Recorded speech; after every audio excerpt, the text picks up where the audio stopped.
Good afternoon. It is time to start with our press conference with the Prime Minister of Estonia, Kristen Michal, and the President of the European Commission, Ursula von der Leyen. First up, Estonian Prime Minister. Kristen, please. Thank you, Carlos. Dear Ursula, dear journalists, I'm very glad to welcome you to Amari Air Base. Ursula said that she has been here also previously as a Minister of Defense, so I'm very glad to have you here. So warm welcome to Estonia. Estonia greatly appreciates the Commission's efforts to strengthen Europe's defense readiness and industrial base. For many years, defense was not seen as core EU responsibility. But today, bold and necessary decisions are being made. The EU has a crucial role in helping achieving NATO capability targets. A good example is the Safe Loan Instrument. For the next 4 years, Estonia will raise its defense spending over 5% of GDP. To cover our needs, we plan to borrow up to 3.6 billion euros from SAFE. The same ambition was clear in MFF's proposal. It's encouraging to see a significant boost in EU funding for defense, cross-border connectivity and military mobility. However, we must speed up our efforts now. The security situation is not getting better. We need to be ready for more innovative solutions and support those who are investing a great deal into collective defense.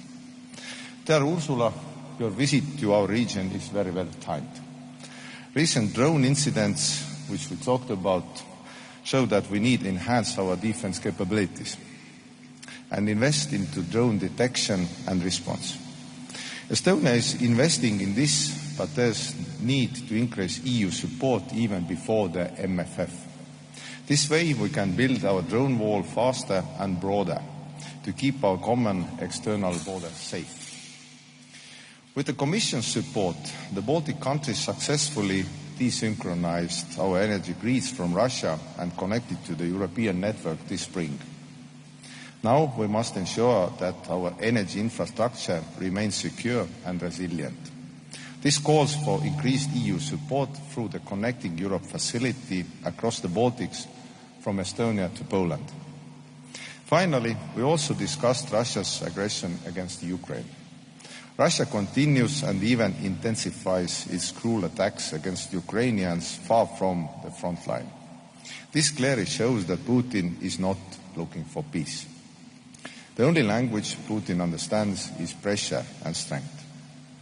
That means tougher sanctions and increasing our military support to Ukraine. Europe must move forward with the use of Russian frozen assets for Ukraine. Ukraine's progress on the EU path must also continue swiftly. Estonia strongly believes that Ukraine and Moldova should advance together. Both have done their homework and well. Thank you. Madam President, please. Thank you very much. Dear Kristen, thank you very much for welcoming me here to Amari Air Base. Indeed, I've been here 7 or 8 years ago.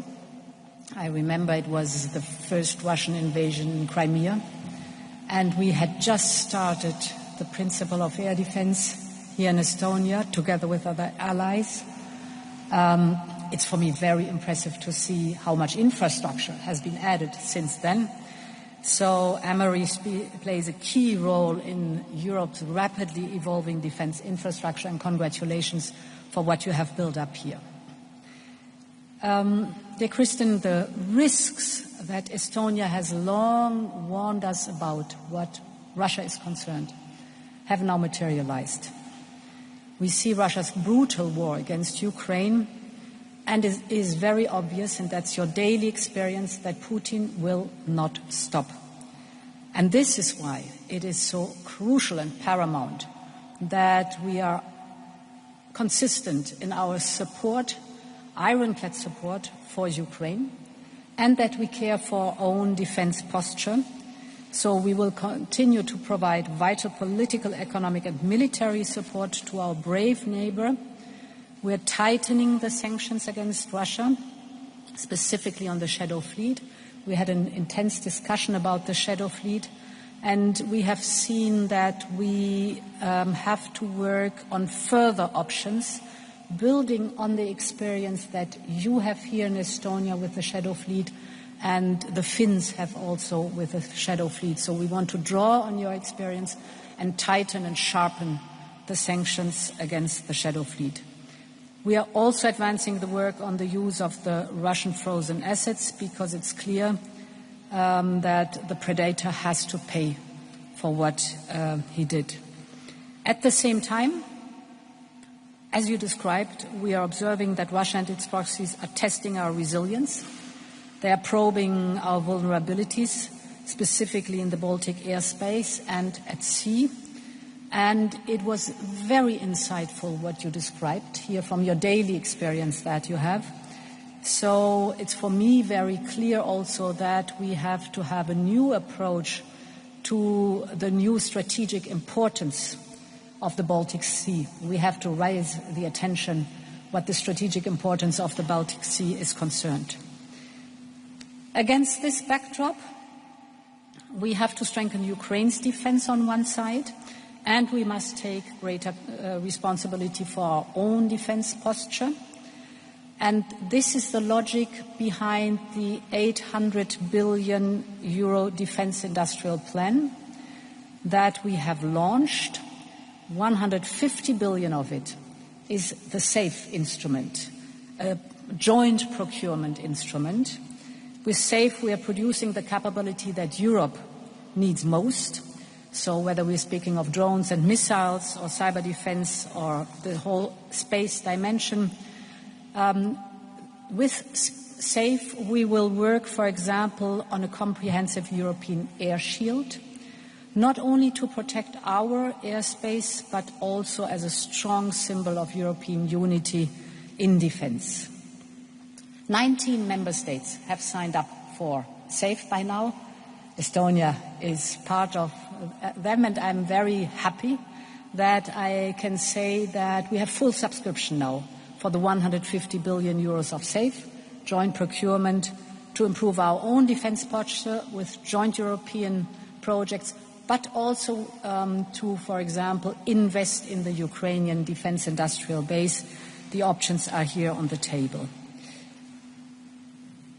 Member States have indicated that they will also use the SAFE instrument to support the Ukrainian defense industry, and I think this is a win-win situation, because on one hand, for example, we can invest in the drone production to improve our own posture what drones are concerned. On the other hand, this creates also additional revenue for Ukraine through the European Union.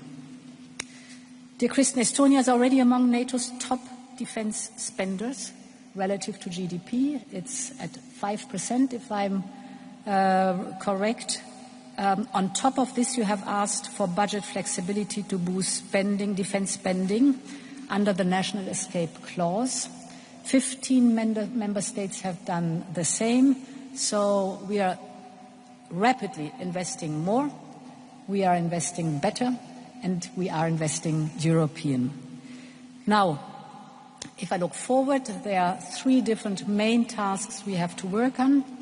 The first is indeed our own European defense posture.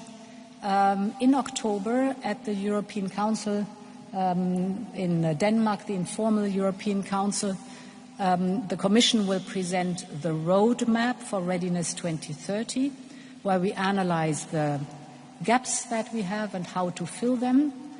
And our aim is that by 2030 we have significantly filled all gaps that we have identified today. The second parallel path is, of course, that we strengthen Ukraine's defense posture.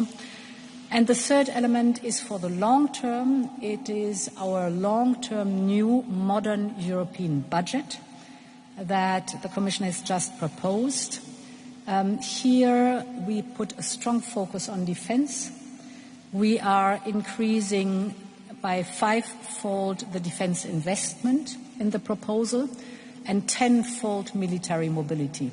And Estonia knows very well how important not only the investment in defense is, but also the investment in military mobility. Thank you very much. Thank you, and I believe we still have time for 2 questions. So before you ask the question, please tell your name, the media outlet you're representing, and to whom the question is directed. First up, Maria, please. To both leaders, U.S. President Donald Trump has said that Europe should take the lead role in giving Ukraine security guarantees, but how much help can we realistically get from Americans, and is it enough for deterrence? And from that stems another question as well. How far have we actually come in Europe to reach a consensus in actually using Russian assets to rebuild Ukraine after war? Thank you. So, yes, thank you. Indeed, Ukraine's security is also European security, and therefore it's only natural that we're taking the lead in the security guarantees. First of all, there are different dimensions when we speak about security guarantees. First of all, the strongest security guarantee for Ukraine is a strong, well-equipped, well-financed Ukrainian army. The Ukrainian soldiers are battlefield experienced, they are highly motivated, they need equipment not only today but in the long term, and they need good salaries. So first task for us is to make sure that there's a strong Ukrainian army as a first line of defense. Second line of defense for the security guarantees is the work of the coalition of the willing, so a multinational troop that can come in. We are in the process in defining what is necessary and what every member of the coalition of the willing is willing to chip in. The Chief of Defense are meeting to really map out what is necessary. And of course we need the backstop of the Americans. They will provide. President Trump said that there will be American presence and that there will be the backstop of the Americans. This is the second important leg. And the third element we should always emphasize is our own European defense posture that has to be improved, as I've just described. Now, on the frozen assets, we are already using the frozen assets. We are using the windfall profits. And so far, 3.7 billion euros from the windfall profits have been channeled to Ukraine. But we are also reflecting currently on the next steps and how to best and better use the frozen assets.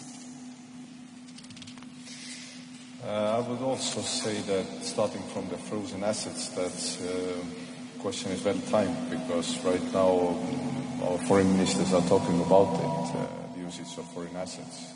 And I know that there are certain risks. They probably can be mitigated. The Estonian position is quite clear that we should use Russian frozen assets to rebuild Ukraine. And if needed in the future, I know that we have been talking, but this is also a possibility to have tariffs on Russian goods and so on, to make Russians pay for the damages done, not our taxpayers, because the ultimate goal should be that Russia pays for the damages done and everything, not our taxpayers. That is a very, very strong position, and it should be kept that way. And I know that Ursula has a very strong line on that also. And the second one is with the states and President Trump's security guarantees. I would say that the meeting in Washington and all the messages given, these were absolutely positive, because the states' willingness to participate in backstop or whatever we like to call it in providing security guarantees to Ukraine, it's a momentum changer, I would say. Yes, it's not exact how it works, but everybody's still in the planning. But the message already that President Trump, United States, we have strong transatlantic bond with the European Union and Europe. That means a lot to Ukraine, to Europe, also to the States, and also push to Russia. Because, as I said in my notes, that we have a very strong notion about that. And our meeting also, we talked about it with Ursula, that we have no illusions. Russia can be stopped only by force, only by unitedness, force. No, nothing else. Politeness for them is weakness, so they will exploit it. So sanctions, which they say aren't working, but they don't like.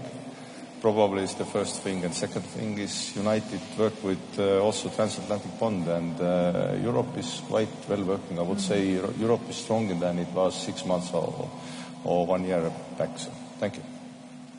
Thank you. No one seems to be stopping me, so also a second question, please, Evelyn. Okay. Evelyn Kalder from Estonian newspaper news portal Postimees.